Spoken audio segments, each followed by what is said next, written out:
Hello friends, welcome back to my channel. मैं हूं आपकी फ्रेंड वर्षा। आज की इस वीडियो में हम बात करेंगे बीएड एंट्रेंस एग्जाम के 2020 के प्रीवियस पेपर के। ये पेपर हमारा कॉमर्स का है और इंग्लिश में है। तो याद रखिए, आपको अगर हिंदी में देखना है तो हिंदी में भी हमने ऑलरेडी डिस्कस कर लिया है, तो आप उसे देख सकते हैं। आपको लेकिन स्क्रॉल करना पड़ेगा, सर्च करना पड़ेगा। आप लोग बहुत टाइम से क्वेरी है, या फिर ये भी कह सकते हैं आपकी कंप्लेन है कि सिर्फ आप हम हिंदी में प्रोवाइड कर रहे हैं, सिर्फ हम इंग्लिश में प्रोवाइड कर रहे हैं। तो देखिए, हम दोनों में प्रोवाइड कर रहे हैं। हिंदी में क्लास होती है मॉर्निंग में 11 बजे, और इंग्लिश में क्लास होती है हमारी 7:30 पर इवनिंग में। हम दोनों ही पे फोकस कर रहे हैं। ऐसा नहीं है कि सिर्फ हिंदी का कंटेंट प्रोवाइड कर रहे हैं या फिर इंग्लिश का। तो सर्च आपको करना है। देखिए, सर्च करके मैं नहीं दूंगी आपको, सर्च आपको करना है। क्लासेस दोनों की कंटिन्यू चल रही हैं, हिंदी में भी और इंग्लिश में भी। और दोनों की जो वीडियोस हैं, क्वेश्चंस जो हैं वो सेम है। तो ऐसा नहीं है कि मैं हिंदी वालों को ज़्यादा क्वेश्चंस करा रही हूँ या इंग्लिश वालों को ज़्यादा क्वेश्चंस करा रही हूँ। और ये वीडियो हमने हिंदी में भी डिस्कस की हुई है, तो इसका लिंक मैं नीचे कमेंट सेक्शन में दे दूंगी। तो अगर आप हिंदी में देखना चाहते हैं तो वो भी देख सकते हैं। स्टार्ट करते हैं और देखते हैं 2020 में कॉमर्स में कौन कौन से क्वेश्चंस पूछे गए थे। देखिए, फर्स्ट है liability of a partner is. अब एक पार्टनर की लायबिलिटी किस तरह की होती है? Unlimited, limited to the extent of his share in profit. Third option है limited to the extent of his capital. Fourth है limited to the extent of his share of loss. बताइए।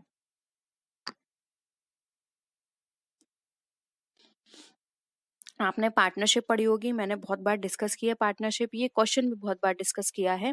देखिए, पार्टनर की जो लायबिलिटी होती है partnership के अंदर, वो अनलिमिटेड होती है। अगर फर्म के अंदर इनफ फंड नहीं होता सारे डेट्स को पूरा करने के लिए, तो वहां पे पार्टनर्स की पर्सनल असेट्स भी यूज की जा सकती है। इसलिए यहाँ पे पार्टनर की लायबिलिटी अनलिमिटेड कही गई है। ठीक है।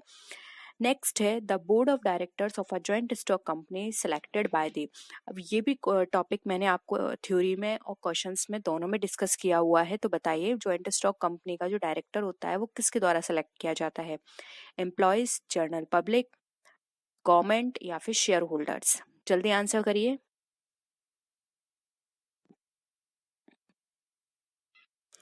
देखिए, जॉइंट स्टॉक कंपनी जो होती है, इसमें पब्लिक का पैसा लगा होता है।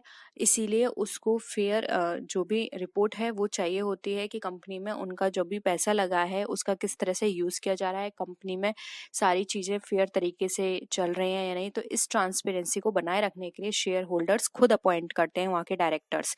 तो यहाँ पे ऑप्शन डी जो है शेयर होल्डर्स राइट आंसर हो जाएगा। नेक्स्ट मूव करते हैं। Which of the following concept has been propounded by the F.W. Taylor? बहुत सिंपल क्वेश्चन है। Committee organization, functional organization, line and staff organization या फिर लाइन ऑर्गेनाइजेशन? बताइए, F.W. टेलर ने कौन सा कॉन्सेप्ट दिया है?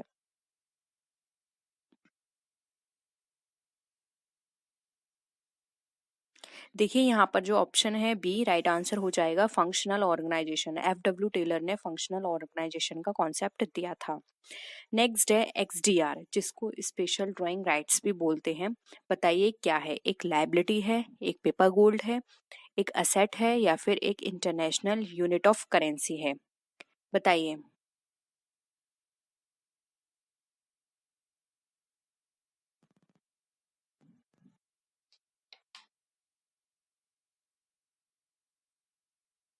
देखिए, एसडीआर की बात करें तो एसडीआर एक स्पेशल ड्राइंग राइट्स, जैसा कि मैंने बताया इसका नाम है, ये एक फॉरेन रिजर्व मनी है, सप्लीमेंट्री है फॉरेन रिजर्व मनी की।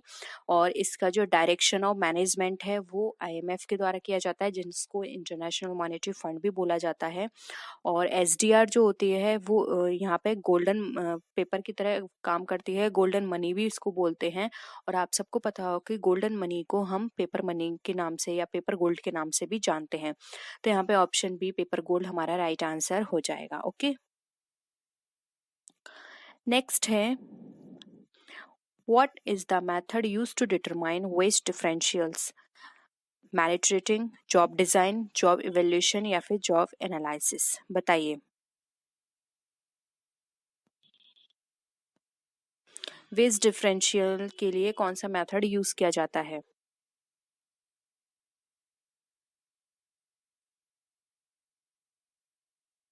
देखिए, वेज डिफरेंशियल की बात करें तो इसके लिए जो मेथड यूज किया जाता है वो है मेरिट रेटिंग। इसमें डिफरेंट हम बात करें तो कॉन्सेप्ट या फिर डिफरेंट एस्पेक्ट होते हैं, जैसे कि मिनिमम वेज रेट, एवरेज में wage rate, maximum wage rate. इसके बेसिस पर यहाँ पे वेज को डिटरमाइन किया जाता है। तो मेरिट रेटिंग यहाँ पे हमारा राइट आंसर हो जाएगा। ओके, नेक्स्ट आते हैं। अब यहाँ पर आपको बताना है which one of the following statement is false. First है closing stock given in trial balance is shown in profit and loss account. Second है depreciation affects the value of the assets. Third है interest on drawings is an income for business. Fourth है and net profit is liability to the concern. बताइए कौन सा option यहाँ पे आपको लगता है कि फॉल्स है।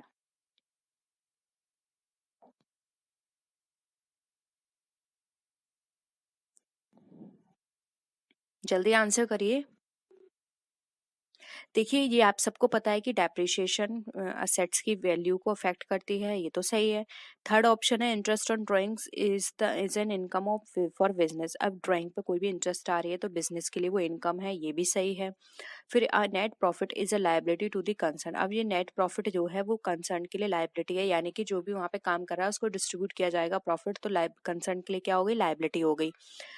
रॉन्ग जो है वो है ऑप्शन ए कि क्लोजिंग स्टॉक जो है अगर वो ट्रायल बैलेंस में दिखाया जाता है तो उसको पी&एल अकाउंट में ट्रांसफर ना करके डायरेक्ट उसको बैलेंस शीट में शो किया जाता है। ठीक है, तो यहाँ पे ऑप्शन ए हमारा यहाँ पे राइट आंसर हो जाएगा। होप ये आपको क्वेश्चन क्लियर है। नेक्स्ट देखिए, errors in personal and real accounts affects. अब पर्सनल एंड रियल अकाउंट्स में अगर किसी भी तरह की एरर आती है तो उससे क्या इफेक्ट होगा। Trading account, profit and loss account, profit and loss appropriation account या फिर बैलेंस शीट, बताइए। बहुत बार करा चुकी हूँ ये क्वेश्चंस में आपको, आपका किसी का भी आंसर गलत नहीं जाना चाहिए। देखिए, सबसे पहले तो आपको ये पता होना चाहिए पर्सनल और रियल अकाउंट्स हमारे कहाँ पे शो किए जाते हैं। आप सबको पता होगा कि ये अकाउंट्स जो हैं वो हमारे किस में आते हैं, जल्दी बताइए। बैलेंस शीट में। देखिए, अब बैलेंस शीट में अगर ये सब आ रहे हैं और इस अकाउंट्स में कोई भी एरर है तो बैलेंस शीट पे इफेक्ट पड़ेगा। ठीक है, इनएक्यूरेसी शो करेगी बैलेंस शीट में ये, तो यहाँ पे ऑप्शन डी बैलेंस शीट हमारा राइट आंसर हो जाएगा। नेक्स्ट देखिए, given if gross profit ratio is 25%, net profit is 12% and sale is 21,600, what is the value of the cost of the goods sold. 19,008, 17,200, 8,892 और 16,200, बताइए।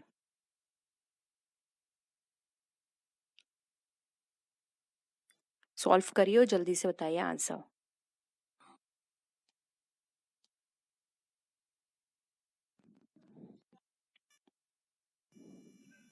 देखिए,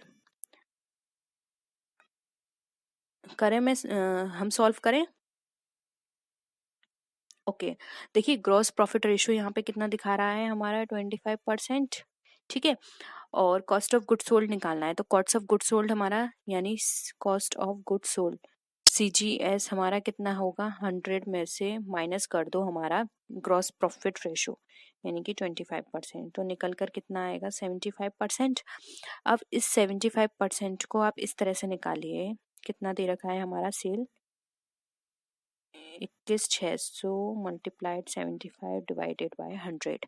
अब आप यहाँ पर इससे सॉल्व करेंगे तो 75 में 216 को माइनस करेंगे, वो मल्टीप्लाई करेंगे तो आपका निकल कर आ जाएगा 16,200। ओके, तो ऑप्शन डी यहाँ पे आपका राइट आंसर हो जाएगा। आपका कॉस्ट ऑफ गुड्स सोल्ड है 16,200।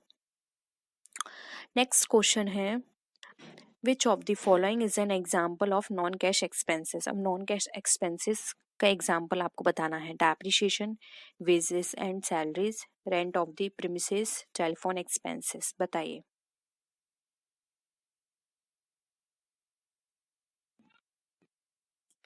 देखिए, नॉन कैश एक्सपेंसेस की बात की जा रही है। वेजेस में तो कैश यूज होगा, रेंट में भी कैश यूज होगा, टेलीफोन एक्सपेंसेस में भी कैश यूज होगा। डेप्रिसिएशन में यहाँ ये एक प्रोविजन है, इसमें किसी भी तरह का, इसमें सिर्फ एंट्री कीज आती है, किसी भी तरह के कैश की जरूरत नहीं होती है, यानी कि कैश का ट्रांजेक्शन नहीं हो रहा है, तो नॉन कैश एक्सपेंसेस है हमारा डेप्रिसिएशन, तो ऑप्शन ए यहाँ पे हमारा राइट है। यहाँ तक सबको क्लियर है ना। और अगर आपको वीडियो पसंद आ रही है, मेरा समझाना सही लग रहा है, आपको कॉन्सेप्ट क्लियर हो रहे हैं तो प्लीज़ वीडियो को लाइक कीजिए, अपने फ्रेंड्स के साथ भी शेयर कीजिए। नेक्स्ट है inventory turnover measures the relationship of inventory with. अब जो इन्वेंट्री टर्नओवर है वो मेजर करती है इन्वेंट्री के रिलेशनशिप को किसके साथ, एवरेज सेल के साथ, cost of goods sold, total purchase या फिर टोटल असेट्स, बताइए।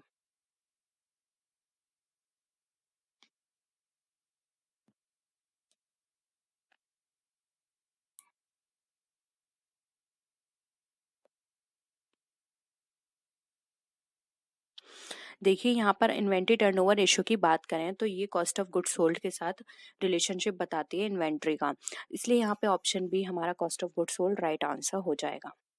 नेक्स्ट है due point analysis relates to. ये ड्यू पॉइंट भी मैं आपको करा चुकी हूँ। ये सारे क्वेश्चंस अगर आपने मेरी सारी वीडियोस को वन बाय वन देखा है, कॉन्सेप्ट समझे हैं सभी के, तो आप इजीली इन सारे क्वेश्चंस को कर सकते हैं। मैंने बहुत डीपली अपनी तरफ से कोशिश करी है आपको हर चीज़ समझाने की, ठीक है। तो प्लीज़ आपका एग्ज़ाम में अभी बहुत टाइम है, एक बार फिर से सारी वीडियोस को, सारे कॉन्सेप्ट को समझ लीजिए। बार बार कह रही हूँ, मेरा इतना बेनिफिट नहीं होगा जितना आपका बेनिफिट होगा, ठीक है। आप नहीं देखोगे, आपका लॉस होगा, मेरा कोई लॉस नहीं होगा। बस मैं बार बार कह रही हूँ, ऐसा ना हो 1-2 मार्क्स से आपकी सीट रह जाए और आपको सीट चाहिए तो आपको थोड़ा सा एफर्ट करना पड़ेगा। सिर्फ 2 महीने की मेहनत है और आपका सिलेक्शन ईजिली हो जाएगा। प्लीज़ थोड़ी सी मेहनत अभी कर लीजिए। देखिए ड्यू पॉइंट एनालिसिस को पहले थोड़ा सा समझ लेते हैं। देखिए ड्यू पॉइंट कंपनी थी एक यूएसए में, और ये जो भी हमारे प्रॉफिट, नेट प्रॉफिट को अफेक्ट करने वाले फैक्टर्स थे, ये उनको शो करती थी एक चार्ट पर, जिसको ड्यू पॉइंट चार्ट भी कहा जाता था। उससे ये कॉन्सेप्ट निकला है। तो अभी मैंने आपको क्या बताया कि किसको एनालाइज करती थी, प्रॉफिट को एनालाइज करती थी। तो यहाँ पे option B analysis of profit हमारा राइट आंसर हो जाएगा, ठीक है। नेक्स्ट है which one of the following statement is not true? Financial statements are important source of information to shareholders and stakeholders.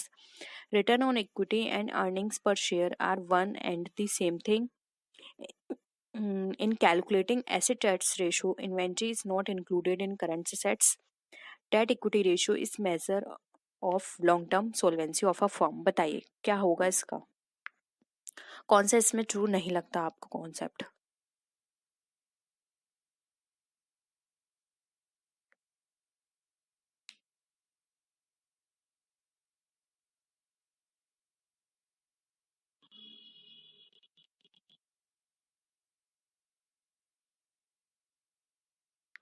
देखिए यहाँ पर जो कॉन्सेप्ट हमारा दे रखा है सेकंड ऑप्शन, वो यहाँ पर रॉन्ग है। यहाँ पे ये सही नहीं है, क्योंकि देखिए शेयर होल्डर फंड्स जो होता है वो हमारा जो रिटर्न ऑन इक्विटी होती है उसको कैलकुलेट करने के लिए यूज़ किया जाता है, और जो भी हमारे नंबर्स ऑफ शेयर्स हैं वो यूज़ किए जाते हैं हमारे अर्निंग पर शेयर को कैलकुलेट करने के लिए, ठीक है। तो ये दोनों सेम थिंग नहीं है, ये दोनों अलग अलग चीज़ हैं, इसलिए यहाँ पे ऑप्शन बी जो है वो हमारा यहाँ पे राइट नहीं है, ठीक है। नेक्स्ट है अ डिवेंचर डज नॉट हैव। अब एक डिवेंचर में क्या चीज़ नहीं होती, fixed interest rate, maturity period, voting right या फिर प्रायोरिटी इन लिक्विडेशन, बताइए।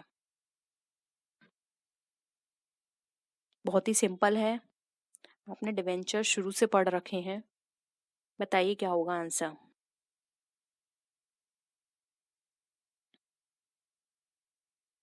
देखिए एक डिवेंचर में फिक्स्ड इंटरेस्ट रेट होती है, यस।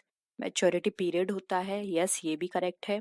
प्रायोरिटी इन लिक्विडेशन होता है, ये भी सही है। सही क्या नहीं है वो है हमारा वोटिंग राइट्स। अब आप सबको पता है वोटिंग राइट्स किसको मिलते हैं, वोटिंग राइट्स मिलते हैं इक्विटी शेयर होल्डर्स को, ठीक है। डिवेंचर होल्डर्स को नहीं मिलते, इसलिए ऑप्शन सी हमारा वोटिंग राइट यहाँ पे राइट आंसर है। नेक्स्ट है डिवेंचर्स आर ट्रेडेड इन। अब डिवेंचर्स कहाँ ट्रेडेड किए जाते हैं, स्टॉक एक्सचेंज में, मनी मार्केट में, कमोडिटी एक्सचेंज में या फिर ऑल ऑफ दिस, बताइए।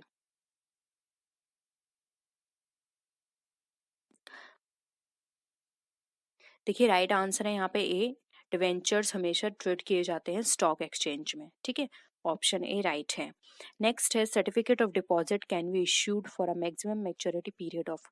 अब जो सर्टिफिकेट ऑफ डिपॉजिट है उसका मैक्सिमम मैच्योरिटी पीरियड आपको बताना है, 45 डेज, 60 डेज, 12 मंथ्स या फिर 90 डेज।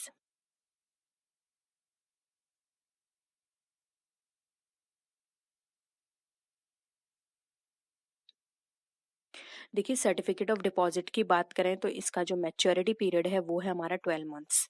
ऑप्शन सी यहाँ पे राइट है, क्योंकि इसकी जो टाइम पीरियड होता है वो 1 साल का होता है, तो मैक्सिमम हो गया 12 मंथ। ओके, नेक्स्ट है, अब देखिए वहाँ पे मैक्सिमम पूछा था, अब यहाँ पे मिनिमम मैच्योरिटी पीरियड पूछा है सर्टिफिकेट ऑफ डिपॉजिट का। 6 डेज, 7 डेज, 8 डेज या फिर 15 डेज, बताइए।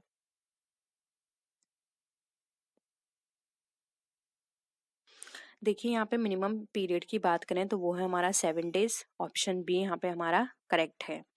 नेक्स्ट है short term funds are dealt in. अब शॉर्ट टर्म फंड्स जो हैं वो किसके साथ डील करते हैं? Capital market, money market, commodity market या फिर none of these. Short term की बात की जा रही है, याद रखिएगा।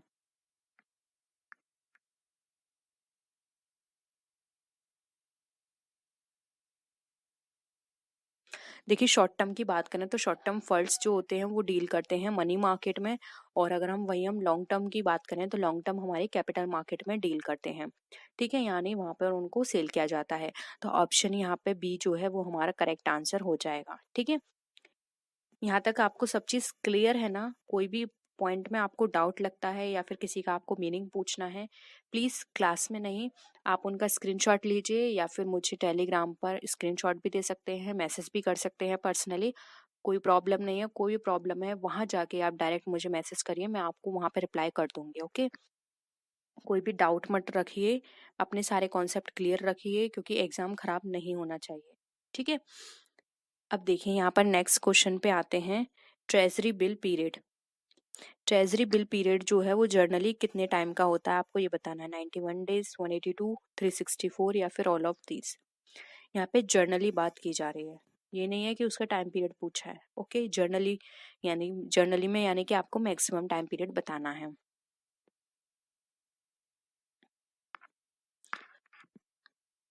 क्या होगा? देखिए एक ट्रेजरी बिल जो है वो शॉर्ट टर्म डेट ऑब्लिगेशन है हमारे, जो कि यूएसए डिपार्टमेंट के द्वारा या गवर्नमेंट के द्वारा ये किए जाते हैं इशू। और इनकी जो मैच्योरिटी होती है वो लेस देन 1 ईयर की होती है। ट्रेजरी बिल जो होते हैं इनकी बहुत सारी डिफरेंट इनकी वो होते हैं days, maturity days. But maximum की बात करें तो वो है 364। वैसे 91 डेज के भी होते हैं, ये 182 डेज के भी होते हैं, लेकिन यहाँ पर हम जनरली बात करें तो 364 डेज होते हैं। ओके, नेक्स्ट है which one is not a money market instrument. अब इसमें से मनी मार्केट इंस्ट्रूमेंट कौन सा नहीं है? अभी हमने ऊपर मनी मार्केट के बारे में डिस्कस किया था, मनी मार्केट कौन से होते हैं? शॉर्ट टाइम पीरियड के। तो देखिए ट्रेजरी बिल है, बिल ऑफ एक्सचेंज है, कॉमर्शियल पेपर है, बॉन्ड है। इसमें से कौन सा आपको लगता है कि ये मनी मार्केट इंस्ट्रूमेंट नहीं है? बताइए।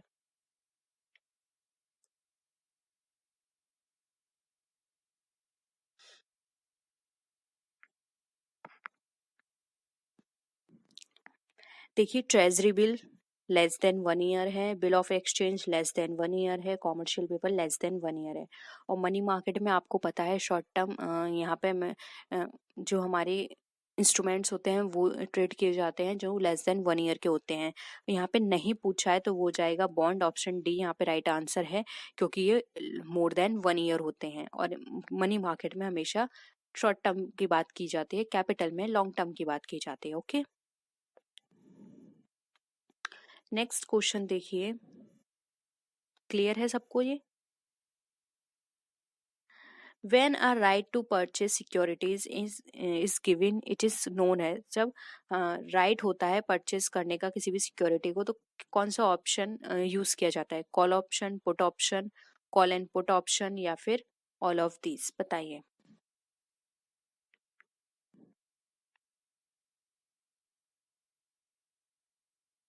देखिए यहाँ पर बात करें परचेज सिक्योरिटी की, तो परचेज सिक्योरिटी के लिए अगर राइट होता है तो वहाँ पर कॉल ऑप्शन यूज किया जाता है, और अगर सेल सिक्योरिटीज की बात की जाती है तो वहाँ पे पुट ऑप्शन यूज किया जाता है। तो यहाँ पर इसका राइट आंसर हो जाएगा ए, कॉल ऑप्शन। नेक्स्ट है विच of the following statement is true. New issue market deals with new securities. New issue market deals existing securities. New issue market deals with listed securities. New issue market deals with only debt securities. बताइए, इसमें true की बात की जा रही है। देखिए पहले आप आंसर करिए, फिर मैं हाँ, इसके बारे में हम डिस्कस करते हैं।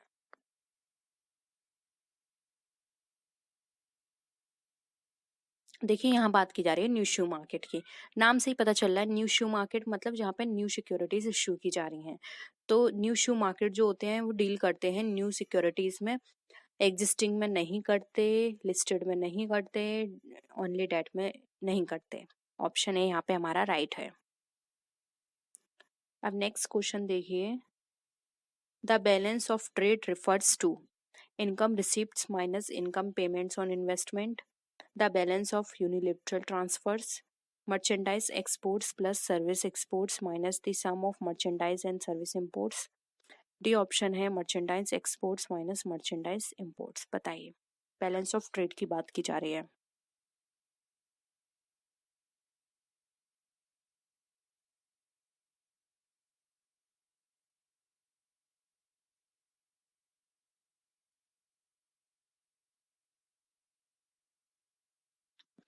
देखिए, बैलेंस ऑफ ट्रेड की बात करें तो बैलेंस ऑफ ट्रेड वो होता है जब हमारा इंपोर्ट और एक्सपोर्ट दोनों बराबर की बात करें, यानी कि जो हम मर्चेंडाइज एक्सपोर्ट में से माइनस करेंगे मर्चेंडाइज इंपोर्ट्स को, वो हमारा कहलाएगा बैलेंस ऑफ ट्रेड।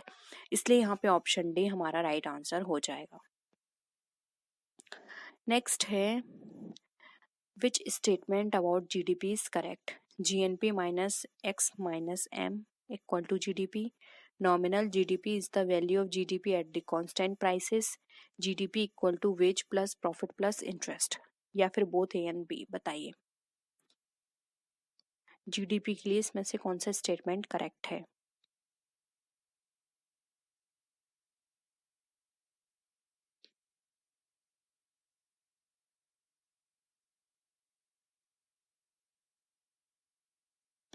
देखिए, जीडीपी हमारा जो फुल फॉर्म है इसकी ग्रॉस डोमेस्टिक प्रोडक्ट, ये एक मॉनेटरी मेजर है मार्केट वैल्यू का, और जो भी फाइनल गुड्स और सर्विसेज होती हैं उसके बेसिस पर होता है ये अकाउंट, और एक अकाउंटिंग ईयर का होता है ये कैलकुलेट किया जा सकता है दो मेथड से। अब एक मेथड तो देखो हमारा ये हो गया GNP minus X minus M equal to GDP. Second method हो गया नॉमिनल जीडीपी की जो वैल्यू है, ठीक है, वो कांस्टेंट प्राइसेस पर हो। तो यहाँ पर बोथ ए एंड बी दोनों ही मेथड हमारे करेक्ट है, इसलिए ऑप्शन बी डी जो है बोथ ए एंड बी हमारा राइट आंसर हो जाएगा। अब नेक्स्ट देखिए, which of the following is added to national income while calculating personal income? अब पर्सनल इनकम को कैलकुलेट करते समय हम नेशनल इनकम में क्या क्या चीज़ों को ऐड करते हैं? Transfer payments to individuals, social security contributions, corporate taxes, या फिर undistributed profits.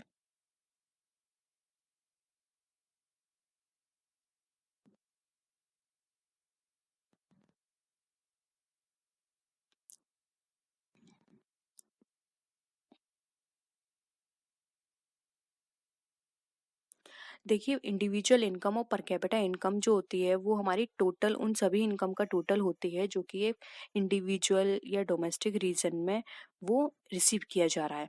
Per capita income का मतलब यहाँ पर हो गया जो भी हमारा एनएनपी है उसमें हम अनडिस्ट्रीब्यूटेड प्रॉफिट को माइनस करें, सोशल वेलफेयर डोनेशन को माइनस करें, और साथ में जो भी हमारे ट्रांसफरेबल प्रॉफिट्स हैं लोगों के उसको ऐड करते हैं, और पब्लिक लोन से उसकी इंटरेस्ट को भी ऐड करते हैं।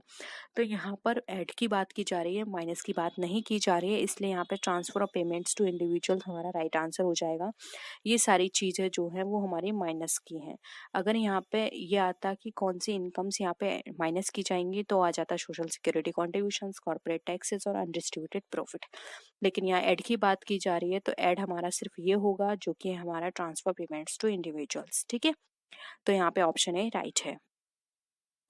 नेक्स्ट है, if marginal utility is zero. बताइए, टोटल यूटिलिटी हमारी मैक्सिमाइज होगी, an additional unit of consumption will decrease total utility, an additional unit of consumption will increase total utility, या फिर बोथ ए एंड बी।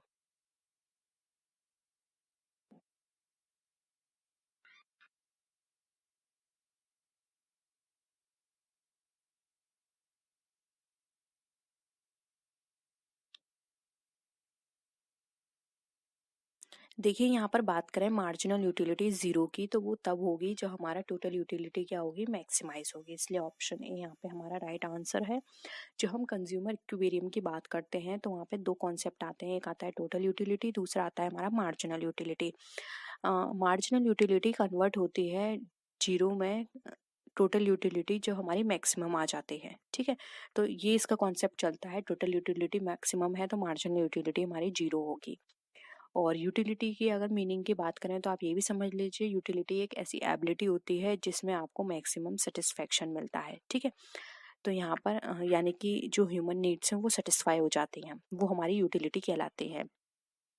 तो यहाँ पे option A right है। Pure monopoly, what is the relation between the price and the marginal revenue? बताइए pure monopoly में किस तरह का रिलेशन होता है प्राइस और मार्जिनल रेवेन्यू के बीच में।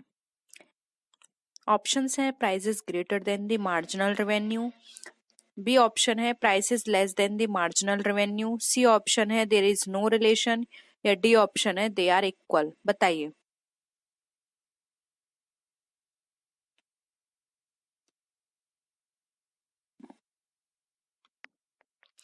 देखिए प्योर मोनोपोली की बात की जा रही है तो प्योर मोनोपोली में जो प्राइस होते हैं और मार्जिनल रेवेन्यू होता है वो इक्वल रहते हैं, इसलिए यहाँ पे ऑप्शन डी हमारा राइट आंसर हो जाएगा। नेक्स्ट क्वेश्चन है, विच of the following is a characteristic of pure monopoly? Low price elasticity of demand, low barriers of entry, close substitution products, या फिर परफेक्ट इंफॉर्मेशन। बताइए।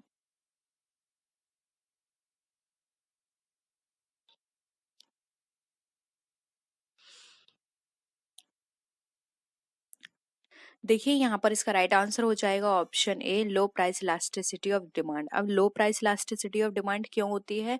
क्योंकि इसके अंदर एक सेलर होता है और बहुत सारे बायर होते हैं, इसी कारण यहाँ पे जो सब्स्टिट्यूट होता है गुड्स का वो अवेलेबल नहीं हो पाता है मार्केट में, इसी वजह से हमारा प्राइस जो होता है यहाँ पे इलास्टिसिटी क्या होती है, लो होती है, ठीक है। नेक्स्ट है,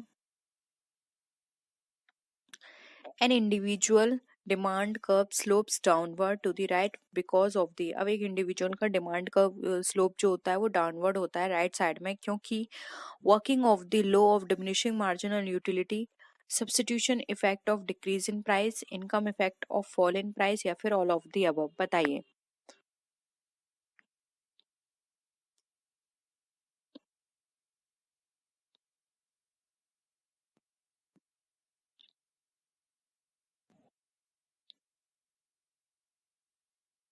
देखिए एक इंडिविजुअल का डिमांड कर्व जो होता है उसका स्लोप डाउनवर्ड होता है राइट साइड में, क्योंकि वहाँ पे law of diminishing marginal utility काम करता है, इस वजह से यहाँ पर हमारा जो राइट आंसर हो जाएगा वो होगा option number A. Next question है, if the price of goods increases then, यानी कि जब गुड्स के प्राइस इंक्रीज होते हैं तब क्या होगा? Demand for complementary goods will increase, demand for substitute goods will increase, demand for goods will decrease, both B and C. बताइए।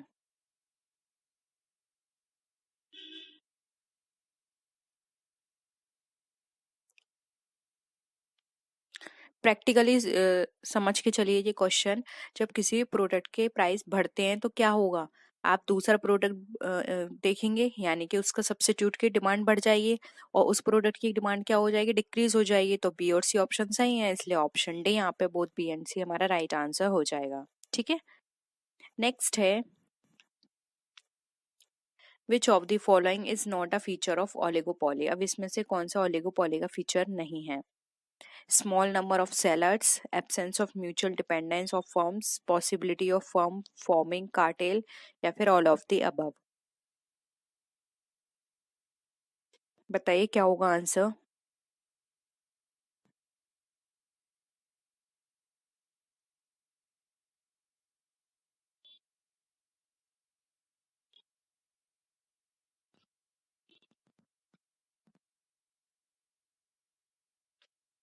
देखिए यहाँ पर इसका जो राइट आंसर होगा वो होगा option number C, possibility of firm forming cartel. ये इसका फीचर नहीं है, जबकि ओलिगोपोली में स्मॉल सेलर्स की भी बात करते हैं, म्यूचुअल डिपेंडेंस फर्म की जो होती है वो एब्सेंस होती है, लेकिन यहाँ पे फॉर्मिंग कार्टेल की पॉसिबिलिटी नहीं होती है, इसलिए ऑप्शन सी यहाँ पे हमारा राइट है। नेक्स्ट क्वेश्चन है, under perfect competition a firm even after incurring losses continues production till, यानी कि एक फर्म जो इनकर कर रही है लॉस, फिर भी वो कब तक अपना प्रोडक्शन कंटिन्यू करती है। जब उसका प्राइस इक्वल टू एसी होगा, प्राइस इक्वल टू एएफसी होगा, प्राइस इक्वल टू एवीसी होगा, या फिर प्राइस इक्वल टू टीसी होगा, बताइए।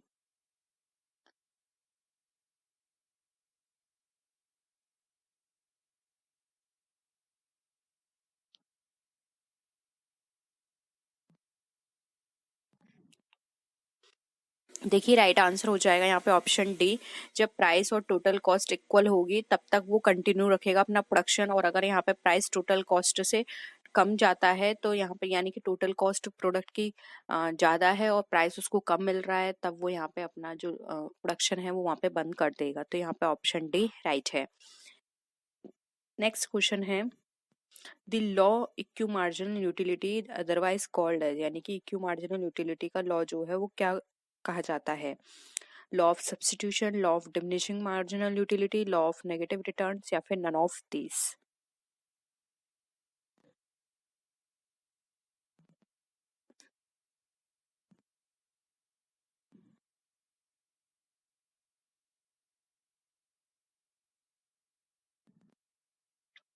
देखिए यहाँ पर जो राइट आंसर होगा वो होगा option A, law of substitution. Law equi marginal utility समझ लीजिए। देखिए law of equi marginal utility वो होती है जिसमें एक कस्टमर अपने लिमिटेड रिसोर्सेज को इस तरह से यूज करता है कि उसको मैक्सिमम यूटिलिटी मिले उस प्रोडक्ट को या फिर उस कमोडिटी को कंज्यूम करने से। अब यहाँ पर वो अपनी लास्ट यूनिट को तब तक खर्च करेगा जब तक उसे वहां पे यूटिलिटी क्या है उसको यहाँ वहां पे मैक्सिमम मिलेगी या फिर उसके बराबर मिलेगी। कम मिलेगी तब वो उसको कंज्यूम नहीं करेगा। अगर उसी के बराबर उसको सेटिस्फेक्शन मिलता है या यूटिलिटी मिलती है तब तक वो उसको अपने जो लास्ट यूनिट है उसको भी यूज करेगा। ठीक है, तो इसको हम बोलते हैं law of equi marginal utility, और इसको बोलते हैं लॉ ऑफ गॉसेन, या फिर इसको बोलते हैं लॉ ऑफ सब्स्टिट्यूशन। तो ये सब नाम याद रख लीजिए, हो सकता है इस बार एग्जाम में इन लॉ ऑफ गॉसेन के नाम से पूछ लिया जाए या फिर इक्यू मार्जिनल यूटिलिटी के नाम से पूछ लिया जाए। घुमा फिरा के क्वेश्चंस हर बार रिपीट होते हैं। नेक्स्ट है, according to the law of diminishing marginal utility, बताइए total utility is at maximum with the first unit. B A option, increasing unit of consumption increase the marginal utility. Third option है, total utility will rise at a falling rate as more units are consumed. Third है, marginal product will fall as more units are consumed. बताइए।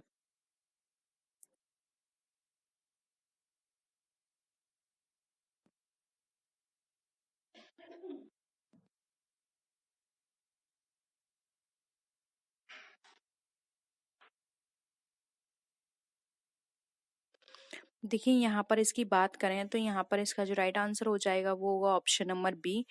Law of diminishing marginal utility के अंदर जो भी increase होती है consumption की यूनिट वो मार्जिनल यूटिलिटी, यानी कि law of diminishing marginal utility में क्या है कि जैसे जैसे वो कंजम्पशन अपना इंक्रीज करेगा उसका मार्जिनल यूटिलिटी इंक्रीज होती जाएगी, लेकिन अगर जरूरत से ज्यादा वो कंजम्पशन करेगा तो फिर ये डिक्रीज में भी जा सकती है। ठीक है, तो यहाँ पे ऑप्शन बी हमारा राइट है। नेक्स्ट है, which of the following statement related to perfect competition is not correct? The price elasticity of demand is infinity. AR is equal to MR. Buyers have perfect knowledge of market. Fourth है, firms earn supernormal profit in the long run। बताइए।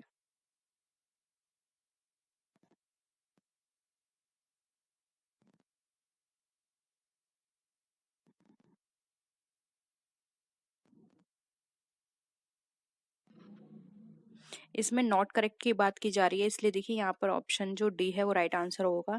इसमें super normal profit की बात नहीं करते हैं। Firm में elasticity की डिमांड जो होती है वो तो इन्फिनिटी होती है, एआर भी इक्वल होता है एमआर के, और बायर्स को परफेक्ट नॉलेज भी होती है। लेकिन यहाँ पर जो नंबर ऑफ सेलर्स हैं वो कम होते हैं, कोई भी नंबर ऑफ सेलर्स नहीं होते हैं। इस वजह से यहाँ पर जो लॉन्ग प्रॉफिट की बात कर रहे हैं हम लॉन्ग रन में, वो यहाँ पर नहीं होता है। इसलिए यहाँ पे ऑप्शन डी जो है वो हमारा राइट आंसर होगा। नेक्स्ट है, विच of the following is a retail banking product. अब इसमें से कौन सा रिटेल बैंकिंग प्रोडक्ट है? Domestic loans, domestic capital finance, corporate term loans या फिर इंफ्रास्ट्रक्चर फाइनेंसिंग। रिटेल बैंकिंग की बात कर रहे हैं तो इसको कंज्यूमर बैंकिंग भी बोलते हैं, और ये एक तरह का मास मार्केटिंग बैंकिंग है जिसके अंदर जो इंडिविजुअल कस्टमर्स हैं वो लोकल ब्रांचेस को यूज करते हैं। जो भी लार्ज कॉमर्शियल बैंक्स होती हैं उनकी लोकल ब्रांचेस को यूज करते हैं, सर्विस वहाँ पे उनको लेते हैं, जैसे कि सेविंग्स हो गई और चेकिंग अकाउंट्स हो गया, मॉर्गेज हो गया, पर्सनल लोन्स हो गए, डेबिट क्रेडिट कार्ड्स हो गए, सर्टिफिकेट ऑफ डिपॉजिट्स हो गए। तो इससे आप समझ गए होंगे मैं क्या कहना चाह रही हूँ। आंसर करिए। देखिए राइट आंसर हो जाएगा ए, डोमेस्टिक लोन्स। ठीक है, अब नेक्स्ट देखिए। प्रिंट यहाँ पे आपको शायद थोड़ा क्लियर ना लगे तो मैं बोल रही हूँ, प्लीज ढंग से समझ लीजिए।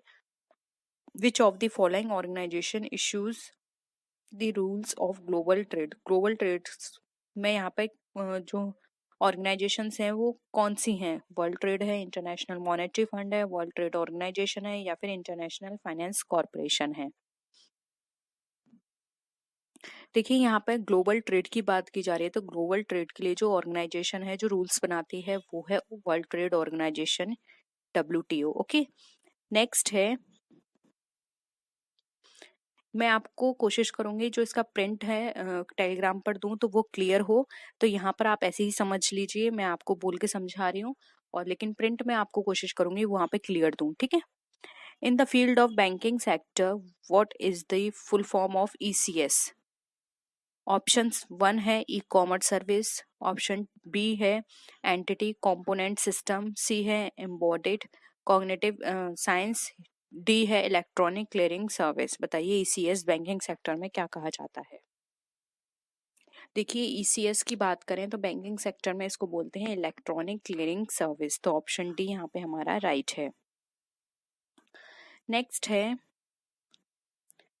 when criminals use innocent person detail to open or use an account to carry out financial transactions, it is known as money laundering, fishing, identity theft या फिर रियल टाइम ग्रॉस सेटलमेंट। देखिए जब भी किसी कोई भी क्रिमिनल किसी भी पर्सन की पर्सनल डिटेल्स को यूज करके उसके अकाउंट को वहाँ पे यूज करते हैं तो उसको बोला जाता है फिशिंग, तो ऑप्शन बी यहाँ पे हमारा राइट है। नेक्स्ट क्वेश्चन है, fixed deposit is also referred to as term deposit, recurring deposit, demand deposit या फिर करंट डिपॉजिट। बताइए।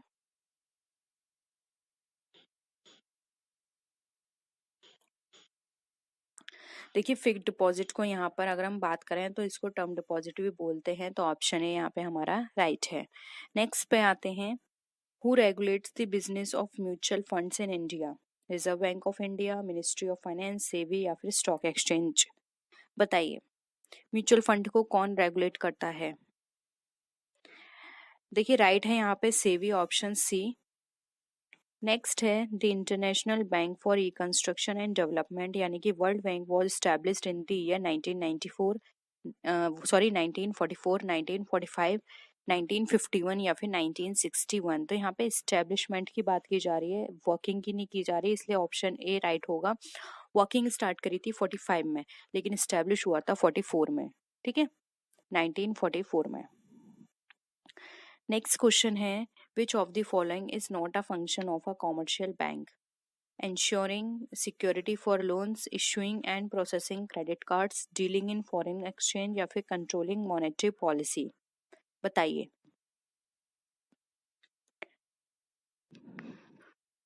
कौन सा इसमें कॉमर्शियल बैंक का फंक्शन नहीं है? तो राइट आंसर है डी, कंट्रोलिंग मॉनेटरी पॉलिसी। ये मॉनेटरी पॉलिसी को कंट्रोल करने का काम हमारा सेंट्रल बैंक यानी RBI का होता है, ये कॉमर्शियल बैंक का काम नहीं होता है। नेक्स्ट है, Narasimham committee was related to higher education reforms, tax structure reforms, banking structure reforms या फिर मेडिकल फैसिलिटी रिफॉर्म्स। बताइए। देखिए जो नरसिंघम कमेटी है ये बैंकिंग स्ट्रक्चर रिफॉर्म्स के लिए इस्टेब्लिश की गई थी, इसलिए यहाँ पे ऑप्शन सी जो है वो हमारा राइट आंसर हो जाएगा। नेक्स्ट आते हैं, अब यहाँ से प्रिंट सही है। As per companies act 2020 a company can be reformed. अब एक कंपनी किस तरह रिफॉर्म्ड हो सकती है? Even with 1%, with not less than 2%, with a minimum of 7%, या फिर विद अ मिनिमम ऑफ 50%। बताइए। अकॉर्डिंग टू 2013 आपको बताना है। देखिए, अकॉर्डिंग टू 2013 की बात करें तो उसमें ये कहा गया है कि एक कंपनी 1% के साथ भी स्टैब्लिश हो सकती है, फॉर्म की जा सकती है, इसलिए यहाँ पे ऑप्शन ए राइट है। नेक्स्ट आते हैं, if all the partners are insolvent except one. Options हैं, only one partnership is dissolved, partnership agreement is dissolved, the insolvent partners are automatically thrown out from the business, या फिर D है, partnership form is dissolved. बताइए।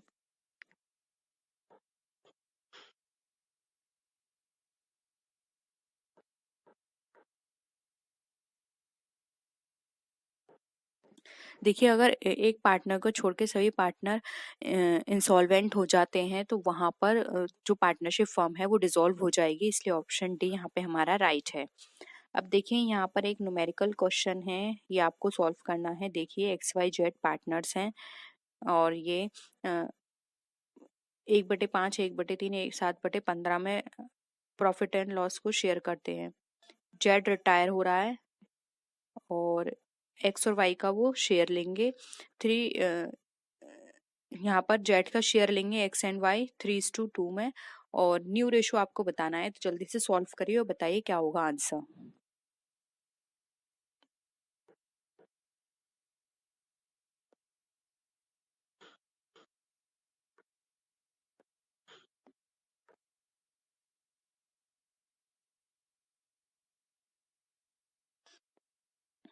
जल्दी करिए।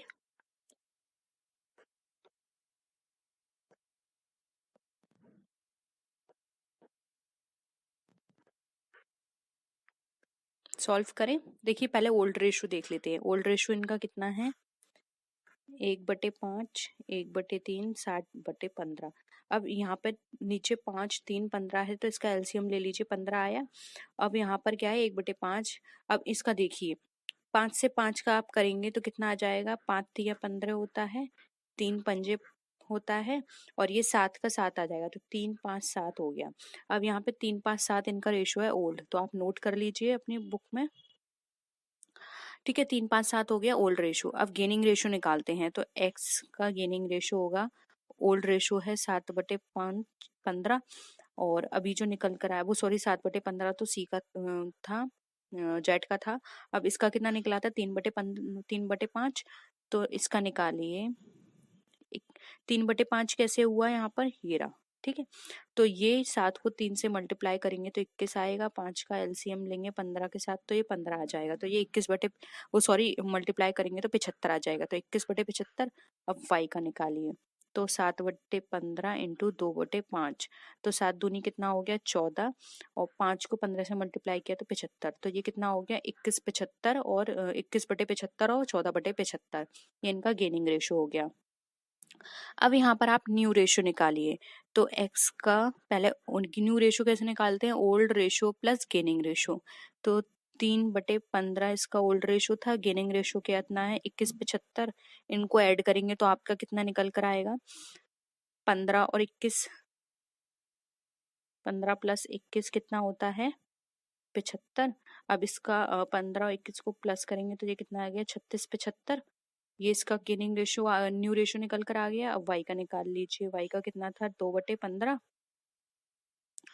ठीक है, sorry, यहाँ पर निकला था इसका 5/15, 5/15 प्लस इसमें क्या करिए? 14/15। अब 14/75 होगा, सॉरी, 14/75। अब यहाँ पर इसको आप डिवाइड करेंगे तो ये कितना हो जाएगा? 25, 14 डिवाइडेड बाय 75। अब 25, 14 को प्लस करेंगे तो कितना आ जाएगा? 39/75। ये दोनों कट जाएंगे, 75 से 75 कितना आया हमारा? 36:39।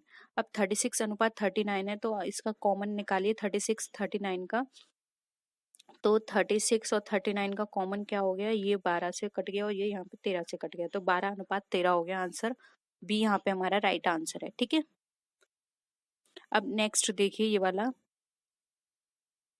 A, B partners sharing profits in the ratio of 3:2.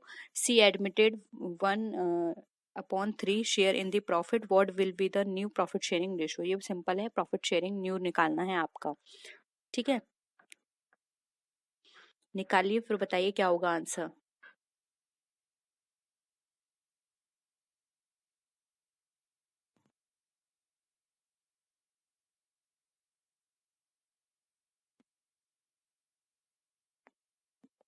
देखिए निकालते हैं, सी का कितना पार्ट है, 1/3, तो 1 में से 1/3 माइनस करेंगे तो रिमेनिंग कितना बचा, 2/3। अब इस 2/3 में से निकालते हैं ए का शेयर। ए का शेयर कितना है यहाँ पे, 3 और 5, तो 3/5 मल्टीप्लाइड बाय 2/3। 2/3 इससे इसको मल्टीप्लाई करेंगे तो कितना आ गया, 6 नीचे का एलसीएम लेंगे तो ये आ जाएगा 15।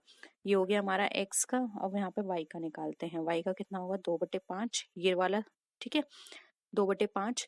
और फिर कितना निकला था, 2/3 बचा था, 2/3। तो इसका नीचे का एलसीएम ले लिया 5 और 3 का, तो ये हो गया 15, और 2 का 2 से मल्टीप्लाई किया तो कितना हो गया, 4। तो यानी एक्स का हमारा कितना निकल कर आया था, 6/15, और वाई का कितना निकल कर आया, 4/15, ठीक है। अब यहाँ पे 15 से 15 को काट दिया, कितना बचा, या फिर आप ऐसे करिए, एक्स का आया 615, वाई का आया 415, और 415 है, और 1 का कितना था, 1 का था 1/3। अब नीचे का एलसीएम ले लीजिए, तो नीचे कितना आ जाएगा हमारा, 15, और यहाँ पे कॉमन कितना है, 4, 6, 4 और 1, 5। तो यहाँ पे ऑप्शन सी हमारा राइट आंसर आ जाएगा, ठीक है, सिंपल है। अब नेक्स्ट देखिए, a company limit X company limited purchase assets worth rupees 28,80,000. The company paid the purchase consideration by issuing debentures of rupees 100 each at 4% discount, यानी 4% का डिस्काउंट है। तो अब यहाँ पर आपको वेंडर की issue, number of debenture issue to the vendor, आपको ये बताने हैं उस असेट्स, जो भी वेंडर था उस असेट्स का, उसको कितने डिवेंचर्स यहाँ पे इशू किए गए, बताइए।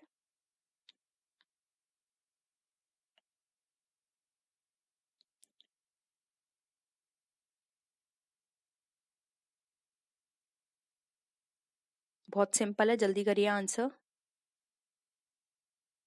देखिए हम निकालते हैं, ये कितना प्राइस है, 28,80,000, और यहाँ पर कितना दे रखा है, 100 रुपीज ईच था, लेकिन 4% का डिस्काउंट था। तो 4% का डिस्काउंट था, यानी 4 रुपए का डिस्काउंट है इसमें, तो 4 रुपए इसमें से माइनस करें तो कितना हो गया, 96। इस 96 को डिवाइड करेंगे इससे, तो यहाँ पर अगर इसको काटेंगे तो हमारा निकल कर कितना आ जाएगा, बताइए। हमारा निकल कर आ जाएगा 30,000। ऑप्शन ए यहाँ पे हमारा राइट आंसर है, ठीक है, 30,000 के डिवेंचर उसको इश्यू किए गए। नेक्स्ट है, अ machine was purchased for rupees 4,000 and it was estimated that it will work for 3 years and at the end of its life its residual value will be 32. Find out the rate of depreciation if depreciation is calculated at diminishing balance method. बताइए। पहले आपको इसका formula पता होना चाहिए, तो formula मैं आपको बता देती हूँ। देखिए 1 माइनस जो भी लाइफ है मशीन की वो, फिर यहाँ पे अंडर रूट में जाएगी scrap value divided by cost machine की मल्टीप्लाइड बाय 100। ये फॉर्मूला है, इससे करिए। चलिए फॉर्मूला मैंने आपको पहले ही बता दिया, आप सॉल्व करिए।